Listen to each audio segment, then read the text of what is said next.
యెషయా 51:12 త్వరగా. యెషయా 51:12.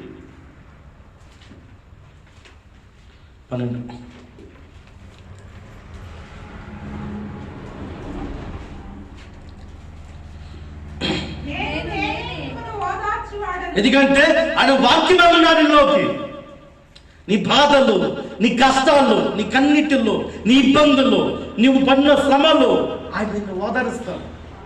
నా కుమారుడు, నా కుమార్తె, బాధపడకు, నేను తోడే ఉన్నాను, నేను నీతో ఉన్నాను, నేను నీలో ఉన్నాను, నేను నిన్ను నడిపిస్తాను, భయపడకును. అలాంటి గొప్ప దేవుడు. చూసి ఎంత గొప్ప మాట. నేనే నిన్ను ఓదార్చేవాడు. ఎవరు ఓదారుస్తాను నిన్ను? నేను మీ అక్క ఓదారుస్తాను నిన్ను? చెప్పు, మీ అన్నదమ్మును ఓదారుస్తారా? చెప్పని, ఎవరు నిన్ను ఓదారుస్తారు? నిన్ను బలపరిచే దేవుడు. ఎందుకంటే ఆయన వాక్యమై ఉన్నవాడు, ఆయన వాక్యమై ఉన్న దేవుడు.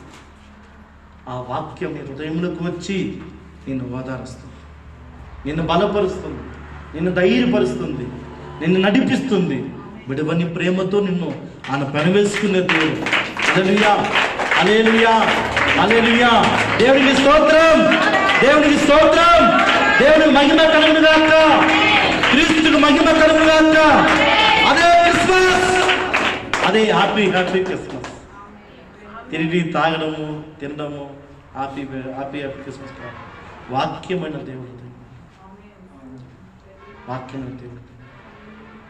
ఇతను రక్షించిన క్రిస్మస్, అన్నం లేనికి భోజనం పడిన క్రిస్మస్, వస్త్రం లేనికి వస్త్రం ఇవ్వడం క్రిస్మస్, సత్తును ప్రేమించిన క్రిస్మస్. ఆ వాక్యం ఉన్న దేవుడు మిమ్మల్ని నడిపించును గాక. హల్లెలూయా, హల్లెలూయా. ఈ వాక్యం దీవించును గాక. హల్లెలూయా. ఎందుకంటే ఆయన అర్హుడైన, స్తోత్ర అర్హుడైన. హల్లెలూయా. నా